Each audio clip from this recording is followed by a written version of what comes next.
On the coldest night of winter, a locked room hides the darkest secrets. Detective Arthur Blake is called to investigate the murder of Dr. Thomas Elridge, an eccentric inventor.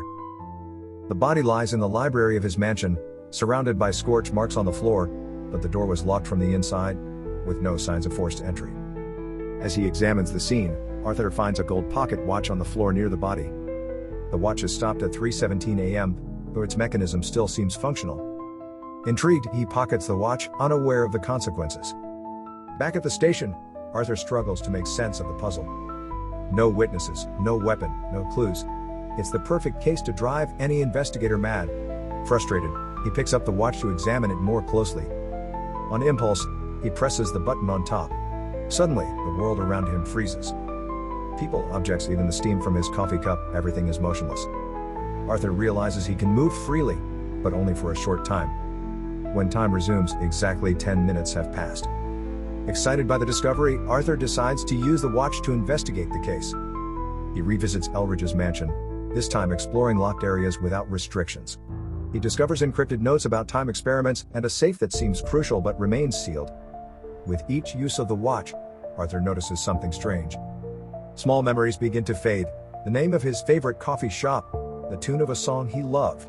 At first, he dismisses his stress, but the losses intensify.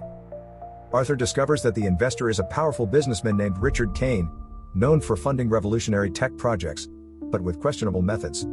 Kane had pressured Elridge to deliver the watch, planning to use it to control rivals and manipulate markets. When Elridge refused, Kane sent an assassin to ensure his secrets wouldn't die with him. Arthur realizes he is close to proving Kane's guilt, but his memories are fragmenting. He forgets basic details, like his partner's name, and fears that continued use of the watch might erase his identity. Despite this, he decides to use it one last time to confront Kane. Arthur infiltrates Kane's mansion, freezing time to enter unnoticed. He finds Kane in his office, surrounded by documents that confirm his connection to Elridge's murder. But when time resumes, Kane is ready for him, using a second watch, a replica created from Elridge's designs. A battle of temporal strategies ensues.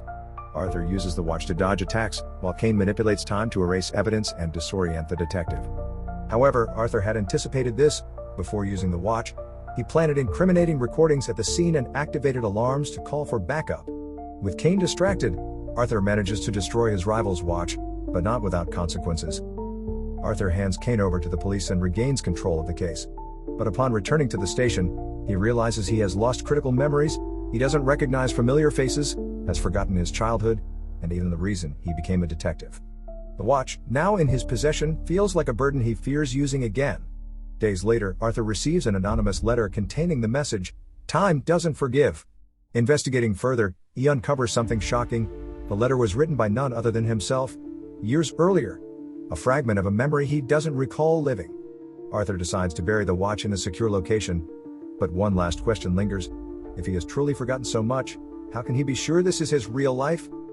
The case is solved, but the mystery of the watch and its consequences continues to haunt the detective, leaving room for new investigations. Or new mistakes.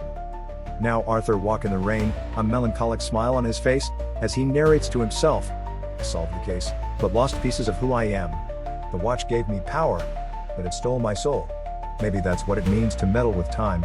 There's always a price.